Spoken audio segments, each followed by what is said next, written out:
ನಾಳೆ ಕಾರ್ಯಕ್ರಮ ಅಂತಂದರೆ ನಾವು ಕಲ್ಪವೃಕ್ಷ ಗೆಳೆಯರ ಬಳಗದ ವತಿಯಿಂದ ನಾವು ಇದು 6ನೇ ವರ್ಷದ ವೈಕುಂಠ ಏಕಾದಶಿನ ಏರ್ಪಡಿಸಿದ್ದೀವಿ.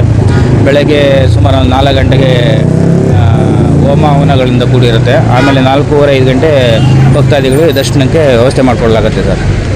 ಭಕ್ತಾದಿಗಳಿಗೆ ಏನು ವ್ಯವಸ್ಥೆ ಮಾಡಿದ್ದೀವಿ?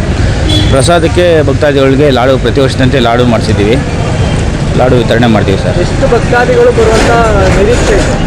ನನಗೆ ಲಾಸ್ಟ್ ಇಯರ್ ಕಂಪೇರ್ ಮಾಡಿದ್ರೆ 15ರಿಂದ 20 ಸಾವಿರ ಆಗಿತ್ತು. ಈ ವರ್ಷ ಅದಕ್ಕೂ ಮೀರಿ ಬರ್ಬೋದು ಅನ್ನೋ ಮಾಹಿತಿ ಇದೆ ಸರ್ ನನಗೆ.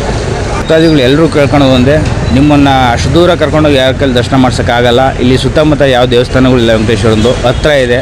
ದಯವಿಟ್ಟು ಬಂದು ಸ್ವಾಮಿ ದರ್ಶನ ಮಾಡಿ ಪ್ರಸಾದ ವಿನಿಯೋಗ ಮಾಡ್ಕೊಂಡು ಹೋಗಬೇಕು ಅಂತ ಕೇಳ್ಕೊತೀವಿ ಸರ್.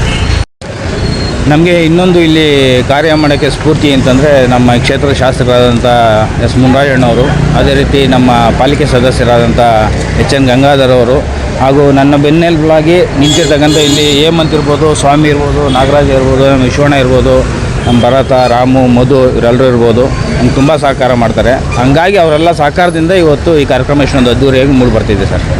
ಏನೇನೆಲ್ಲ ಸ್ಟೇಜ್ ಆಗಲಿ ಯಾವ್ಯಾವ ರೀತಿ ಇರುತ್ತೆ? ನೀವೇ ನೋಡ್ತಾ ಇದ್ದೀರಾ ವೈಕುಂಠದಲ್ಲಿ ಹೇಗಿರುತ್ತೋ 7 ಬಾಗಿಲನ್ನ ದಾಟ್ಕೊಂಡು ಹೋಗಿ ಗರ್ಭಗುಡಿಯಲ್ಲಿ ದರ್ಶನ ಮಾಡ್ಕೊಂಡು ಬಂದು ಉಯ್ಯಾಲೆ ದೇವ್ರ ಕೆಳಗಡೆ ಬಂದು ಸ್ವಾಮಿ ಆಶೀರ್ವಾದ ತಗೊಳ್ಳೋ ರೀತಿಯಲ್ಲಿ ಮಾಡಿದ್ದೀವಿ ಸರ್. ಲಾಸ್ಟ್ ಟೈಮ್ ವಾಕ್ಯ ಎಲ್ಲ ಇತ್ತು, ಈ ಸತಿನೂ ಇರುತ್ತೆ ಸರ್. ಕೊನೆಯದಾಗಿ ಏನು ಹೇಳ್ತೀರಾ ಭಕ್ತಾದಿಗಳು? ನಾಳೆ ಬಂದು ಎಲ್ಲರೂ ಕೂಡ ಸ್ವಾಮಿ ದರ್ಶನ ಪಡ್ಕೊಂಡು ಆಶೀರ್ವಾದ ತಗೋಬೇಕು ಅಂತ ಕೇಳ್ಕೊತೀವಿ ಸರ್.